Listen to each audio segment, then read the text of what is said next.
겨울철 빙판길 낙상 환자 수는 매년 증가하고 있습니다. 그 이유는 예측할 수 없는 위험 때문입니다. 잘 보이는 빙판길뿐만 아니라 눈에 잘 보이지 않는 얇은 미세한 얼음막, 바로 블랙아이스가 진짜 문제입니다. 겨울철 노면은 우리가 보는 것보다 훨씬 더 많은 정보를 숨기고 있습니다. 그중 하나가 바로 블랙아이스, 눈으로 보이지 않는 얼음막이죠. 기온이 내려가면 근육과 관절은 둔해져 방어 능력이 떨어지고 노면은 단단하고 미끄러운 얼음판으로 변합니다. 이처럼 몸의 둔화와 바닥의 위험이 합쳐지면서 실외 낙상 위험은 기하급수적으로 치솟습니다. 나도 매년 겨울에 한 번씩 꼭 넘어졌던 것 같아. 겨울만 되면 바닥이랑 계단이 제일 무섭더라. 나도 한순간에 넘어져서 다쳤음. 질병관리청에서 발표한 자료에 따르면 65세 이상 낙상 입원율은 겨울에 가장 높습니다. 그렇다면 실외 낙상이 왜 이렇게 치명적인 결과를 가져오는 것일까요? 그래서 정형외과 전문의에게 직접 물어봤습니다.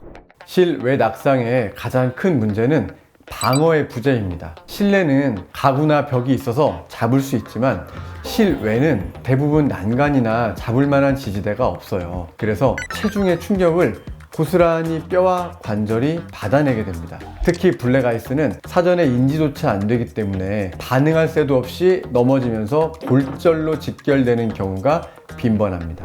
문제는 얼마나 많이 다치느냐인데 실제 데이터가 더 충격적입니다. 겨울철 낙상 사고의 증가는 단순한 우연이 아닙니다.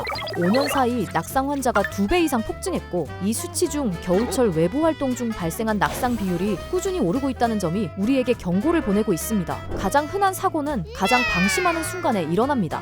실제로 가장 많이 넘어지는 구간은 3군데로 요약됩니다. 인도 횡단보도 앞 결빙 구간, 건물 출입구, 버스 정류장, 지하철역 입구 주변. 이 세 곳의 공통점은 사람들이 빠르고 바쁘게 움직이는 곳이라는 겁니다. 유동 인구가 많아 눈이 단단히 눌렸다가 녹았다 얼기를 반복하며 숨겨진 얼음막을 만들고 표면 재질의 특성상 매우 미끄러워 가장 위험한 순간을 만들어냅니다. 특히 주의해야 할 것은 이 위험 지역들에서 형성되는 블랙아이스입니다. 햇볕이 잘 들지 않는 건물 출입구 앞 대리석 바닥이나 횡단보도 대기선 등 겨울철에는 육안으로 확인되지 않는 모든 젖은 표면을 얼음이라고 가정하고 걸어야 합니다. 그렇다면 낙상 사고를 당했을 때 어떤 부상을 당할까요? 실외 낙상으로 인한 손상 중 한 40% 이상이 치명적인 골절입니다. 특히 노년층에게는 넘어지는 순간 체중의 충격이 그대로 몸의 중심축인 고관절과 허리로 전달되게 됩니다. 고관절 골절은 단순한 뼈의 문제로 끝나지 않습니다. 이거는 장기간의 침상 생활 그리고 수술적 치료를 필요로 하며 이로 인해서 폐렴, 욕창 같은 심각한 합병증의 위험이 급격히 높아지게 됩니다. 실제로 65세 이상 낙상 환자의 절반 이상이 고관절 문제로 2주 넘게 장기 입원하는 상황에 놓입니다. 이처럼 고관절 골절은 겨울철 노년층의 삶의 질과 생존율까지 위협하는 가장 위험하고 치명적인 손상으로 분류됩니다. 공식 가이드라인을 토대로 정리한 실외 낙상 필수 예방법입니다.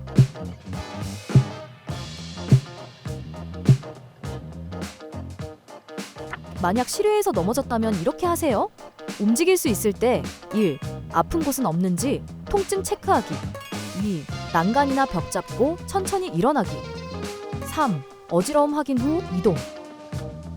만약 일어나기 어려운 경우엔 억지로 일어나면 골절이 더 악화될 수 있습니다.